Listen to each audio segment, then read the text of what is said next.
Friends, आपका अपना YouTube channel civilian 2.0 में फिर से स्वागत है। मैं आई हूँ फिर से आपके लिए एक छोटा सा वीडियो लेक्चर लेकर, जिसमें हम जीव विज्ञान यानी बायोलॉजी का एक चैप्टर लेकर आई हूँ। कौन सा? तो ग्रंथि, ग्लैंड के बारे में हम आपको एक एक छोटी छोटी बातें बताएंगे, छोटी से लेकर बड़ी बातें जो आपके प्रश्न आपकी परीक्षाओं में पूछे जाएंगे। वो सारी सवाल का जवाब ग्रंथि से, जितने भी ग्लैंड से सवाल पूछे जाएंगे, आपको इस वीडियो लेक्चर को देखने के बाद आपको एक भी सवाल नहीं छूटेंगे। दोस्तों, आइए हम इस वीडियो लेक्चर को हम शुरू करते हैं। दोस्तों, सबसे पहले हम लोग जान लेंगे कि ग्लैंड होता क्या है, ग्रंथियां होती क्या है।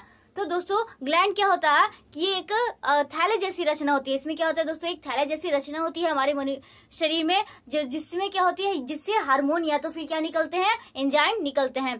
दोस्तों, हार्मोन किससे निकलते हैं, एंजाइम किससे निकलते हैं, इनके अलग अलग क्या नली के थ्रू ये बहते हैं या फिर ये ऐसे ही हमारे बॉडी में फ्लो होते रहते हैं, इन सारी बातों को हम जानते हैं। दोस्तों, सबसे पहले हम ये जान लेंगे कि ग्रंथियां होती है जो कितने भागों में होती है। तो इनके कितने भाग हैं दोस्तों? 3 प्रकार की ग्रंथियां होती है। कितने प्रकार की दोस्तों? 3 प्रकार की ग्रंथियां होती है।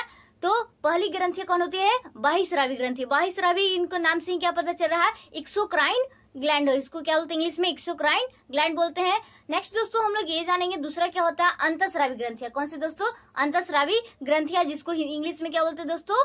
एंडोक्राइन। क्या बोलते हैं? एंडोक्राइन ग्लैंड्स बोलते हैं। और तीसरा मिश्रित यानी कि मिक्स, यानी जो एक्सो और इंडो दोनों काम करता है, यानी जो बाह्यस्रावी और अंतःस्रावी दोनों का ग्रंथि का काम करता है, तो वो क्या हो जाएगा दोस्तों? मिश्रित ग्लैंड हो जाएगा। दोस्तों, शुरू करते हैं सबसे पहले बाह्यस्रावी ग्रंथि से। बाह्यस्रावी ग्रंथियां किसको कहेंगे? तो बाह्यस्रावी ग्रंथियां दोस्तों वैसी ग्रंथियां जिसमें क्या होते हैं कि जो इनमें क्या होती है, एक नली होती है। क्या होती है दोस्तों? बाह्यस्रावी ग्रंथियों में क्या होती है, नली होती है, जो ये क्या करती है, एंजाइम। ये सवाल पूछे जाते हैं आपको, इस बात को आप ध्यान से या फिर नोट डाउन करके लिख लीजिए स्टार पॉइंट लगा के, कि हमारे शरीर में जो एंजाइम निकलते हैं वो कहाँ से निकलते हैं, बाह्यस्रावी ग्रंथि से कि अंतःस्रावी ग्रंथि से कि मिश्रित से।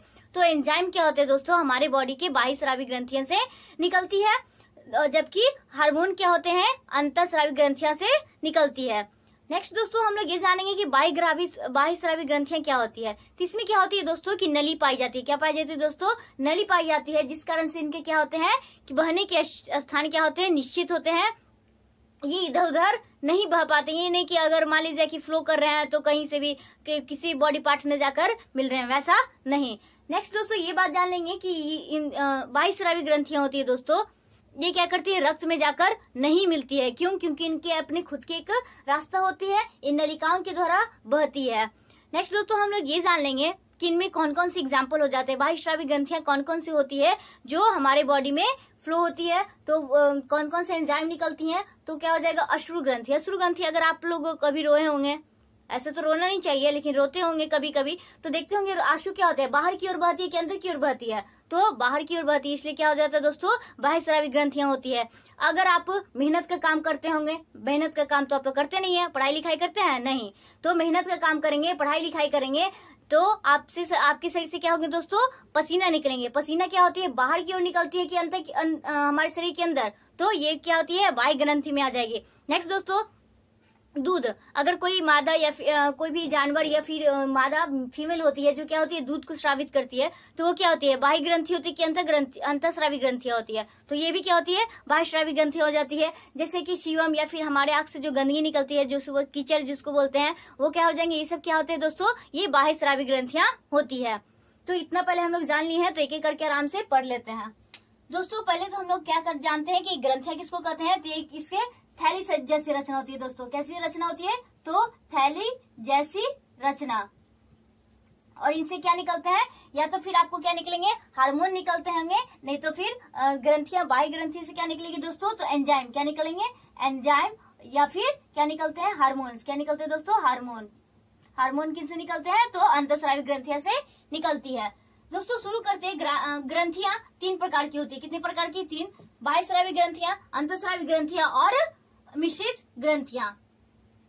नेक्स्ट दोस्तों, हम लोग ये देखते हैं बाह्यस्रावी ग्रंथियां। कौन से दोस्तों? बाह्यस्रावी ग्रंथियां। तो बाह्यस्रावी ग्रंथियां क्या हो जाएगी दोस्तों, बाह्यस्रावी ग्रंथि किसको बोलेंगे, जिनसे एंजाइम निकलते हैं। Very very important line. क्या हो जाएगा, जिनसे एंजाइम निकलते हैं, वो कौन सी होती है, बाह्यस्रावी ग्रंथियां होती हैं। नेक्स्ट दोस्तों, ये नलिका युक्त होती है। नलिका युक्त बोले दोस्तों तो ये इनमें वेडक्ट होते हैं जो कि नलिकाओं के थ्रू ये क्या करती है, फ्लो करती हैं। नेक्स्ट दोस्तों, इनका खुद का एक अपना रास्ता होता है।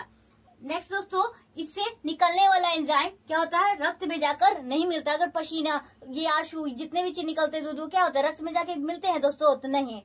तो नेक्स्ट, जैसे एग्जांपल में हमने आपको क्या बताया था, मेहनत का काम करेंगे तो पसीना, दूध ग्रंथि जिसको मतलब मादा के थ्रू से जो निकलती है, कोई भी जानवर हो जाए या फिर मनुष्य हो। नेक्स्ट दोस्तों, कीचड़ जो हमारी आंखों से निकलती है, अश्रु ग्रंथि रोने के बाद निकलती है। नेक्स्ट दोस्तों, शिवम, श्वेत ग्रंथियां और इत्यादि, ये सारी चीज क्या होती है, श्वेत ग्रंथियां बोले तो डालूविशी जो भी फ्लो होते हैं वो क्या होते हैं, बाह्यस्रावी ग्रंथियां में आती हैं। नेक्स्ट दोस्तों, हम लोग बात जानेंगे किसके बारे में, तो यकृत के बारे में। किसके बारे में दोस्तों, तो यकृत के बारे में।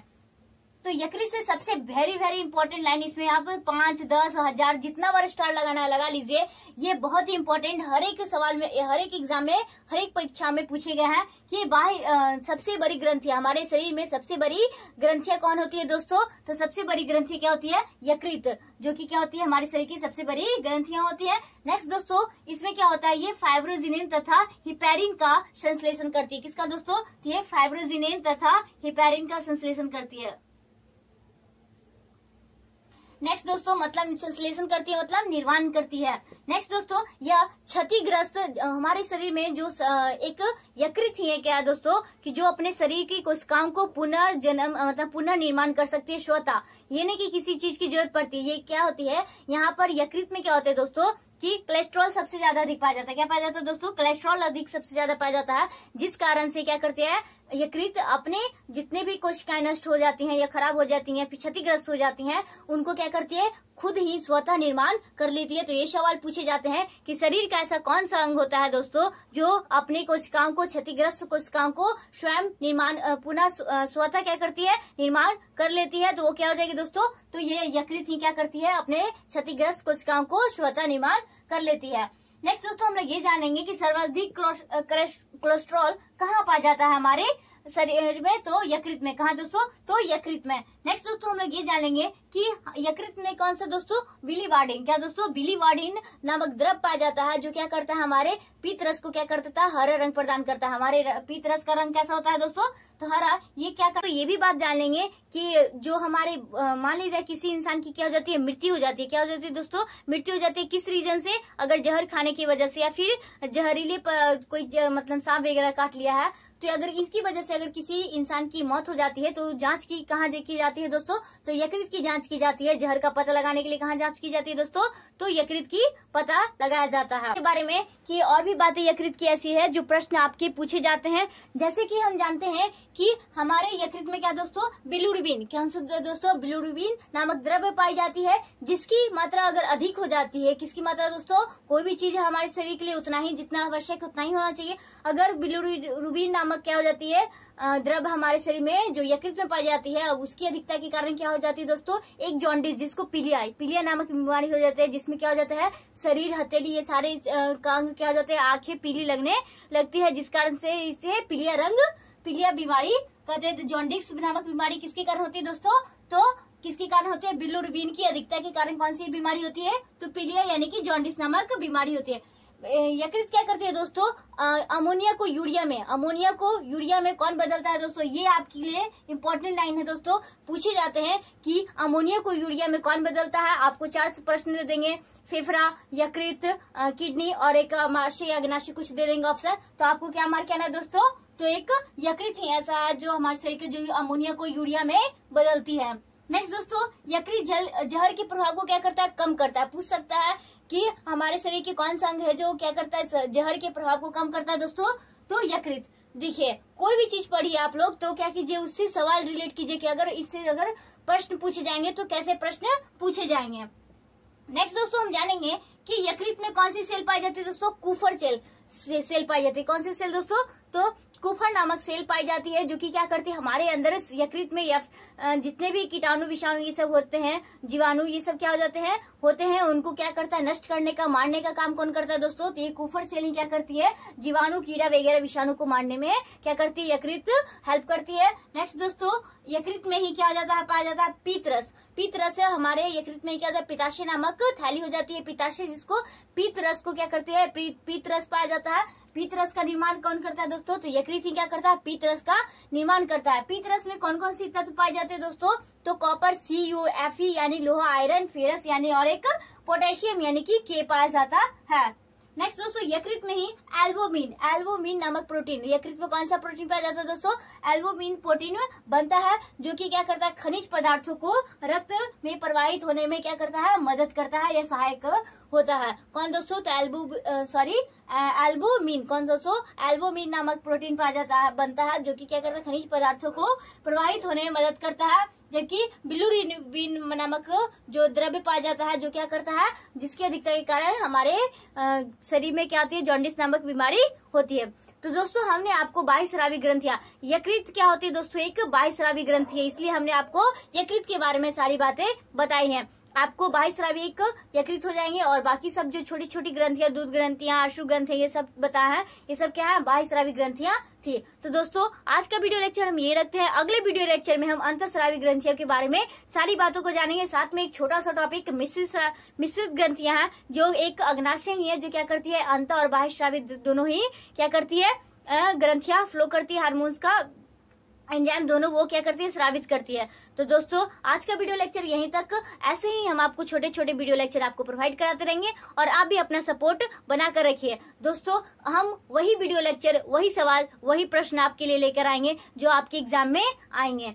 तो दोस्तों आज का वीडियो लेक्चर यहीं पे, धन्यवाद।